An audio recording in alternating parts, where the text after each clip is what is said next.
FGEN's carefully constructed and diversified portfolio of environmental infrastructure assets delivered a solid performance during the first half of the year. This was underpinned by another consecutive period of record cash distributions being received from our investments, leading to a dividend cover of 1.23 times. This was offset by the full write-down of our green hydrogen investment in HH2E announced earlier this month, and as a result, FGEN delivered a NAV per share of 109.8 pence, and a flat NAV total return after taking into account payment of interim dividends totaling 3.84 pence per share, in line with the targets we set at the start of the year and continuing our track record of increased dividends every year since IPO. On a normalised basis, in other words, pre the write-down of our investment in HH2E, the portfolio delivered a positive NAV total return of 2.6%. So despite the setback, solid performance from FGEN's operational assets means the company remains on track to deliver the full year dividend target of 7.8 pence per share, with strong expected dividend cover of 1.2 to 1.3 times, representing a yield of over 10% on the current share price from a company with a decade of track record in providing investors with attractive returns from investments with real-world environmental benefits.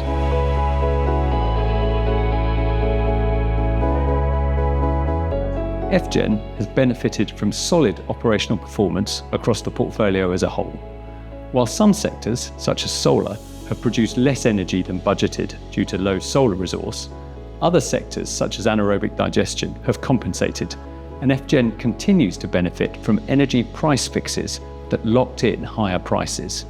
As at 30th of September, 60% of electricity and gas price exposure was fixed for this upcoming winter season and 43% for the following summer season, and this provides good visibility over future earnings. As well as operational performance, FGEN delivered other achievements during the period. One was the sale of a 51% stake in 6 of FGEN's anaerobic digestion facilities for £68.1 million. This represents cash consideration equivalent to NAV and also sees better alignment of incentives and focus on asset enhancements, so we expect to continue to benefit from this attractive portfolio of AD projects as co-owners over the medium term. The sale of AD facilities also allowed FGEN to pay down its revolving credit facility and to begin its first ever share buyback programme. Gearing has decreased from 31.2% as at 31st of March to 28.7% as at 30th of September, and that's a low level of gearing compared to sector peers and further strengthens FGEN's balance sheet. The buyback programme is for £20 million, and of that, 5.2 million had been returned to shareholders as at 30th September.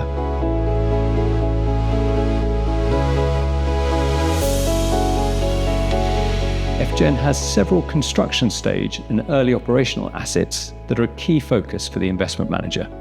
The Glasshouse project completed construction during the previous period, and sales ramp-up is now well underway for its licensed pharmaceutical products.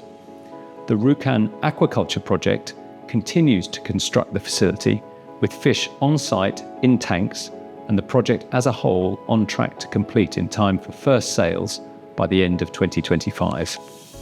At our portfolio of low-carbon compressed natural gas refuelling stations, the ramp-up of CNG volumes is progressing, with a 27% increase in fuel dispensed during this half year compared to the previous 6 months.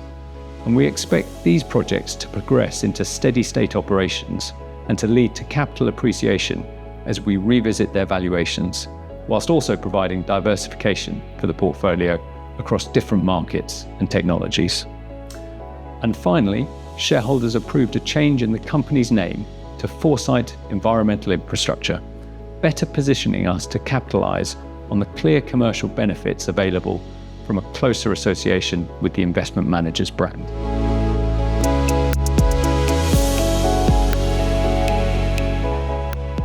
We continue to see a large number of attractive investment opportunities that align with FGEN, given its diversified mandate across energy transition and renewables, circular economy, and other low-carbon and sustainable solutions.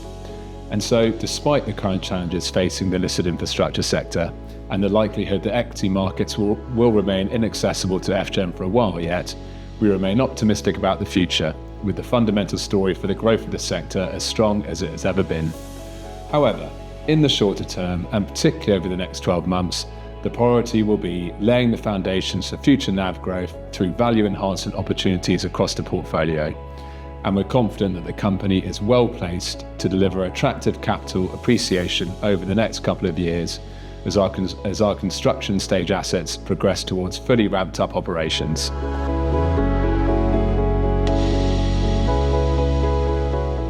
Our capital allocation strategy remains a key priority, reducing our gearing, which is already at a relatively low level compared to the wider peer group, continuing with our share buyback programme, and following a successful disposal earlier this year, continuing to assess other divestment opportunities in order to recycle capital and manage the company's funding position to ensure that we are well positioned to take advantage of the significant investment opportunity when the wider environment supports it.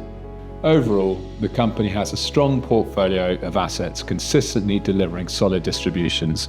We have an immediate focus on the delivery of our construction assets and additional targeted divestments, and in the long term, confidence and belief in the investment case and our ability to continue to deliver attractive risk-adjusted returns for shareholders.